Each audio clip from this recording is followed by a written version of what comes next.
அனைவருக்கும் வணக்கம். இந்த திமுக வேட்பாளர் தன் கையில் அதிகாரம் இருந்தால் எப்படி செயல்படுவார் என்பதுக்கு தான் இந்த காணொளி.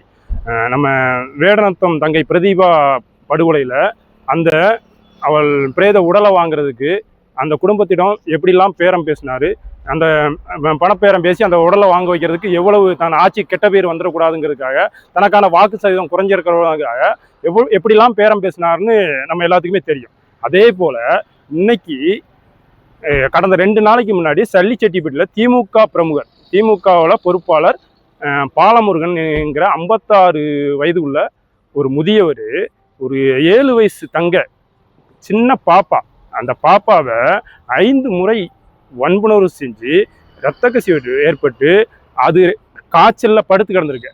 அது வரைக்கும் அந்த குடும்பத்துக்கு தெரியலை. காய்ச்சலில் படுங்க, என்ன காய்ச்சல் வருதுன்னு கேட்கும் போது அந்த பொண்ணு அந்த பெற்றோர்கிட்ட சொல்லுது.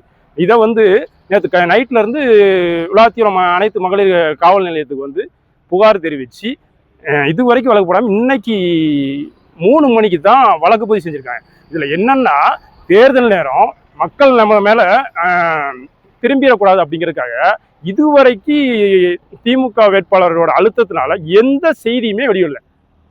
அப்படின்னா இவர் அதிகாரத்துக்கு வந்தால் என்னெல்லாம் செய்வார் அப்படின்னு நீங்களே சிந்திச்சுக்கோங்க. இப்படிப்பட்டவர் அதிகாரத்துக்கு வரணுமா? எந்த ஒரு மனிதனுக்கு உண்டான ஒரு மனிதாபிமானம் கூட இவற்றை துரிதளவும் இல்லை. அவருக்கு தேவை பதவி ஆசை. அந்த பதவியில் எப்படியாவது வென்றணும். வென்றுட்டா எவ்வளோ காசு கொடுத்துனாலும் நம்ம வெற்றி பெற்றணும் அப்படிங்கிற ஒரே நோக்கம் மட்டும்தான். அதுக்கு என்ன வேணாலும் செய்வாருங்கிறதுக்கு தான் இந்த ஒரு உதாரணம்.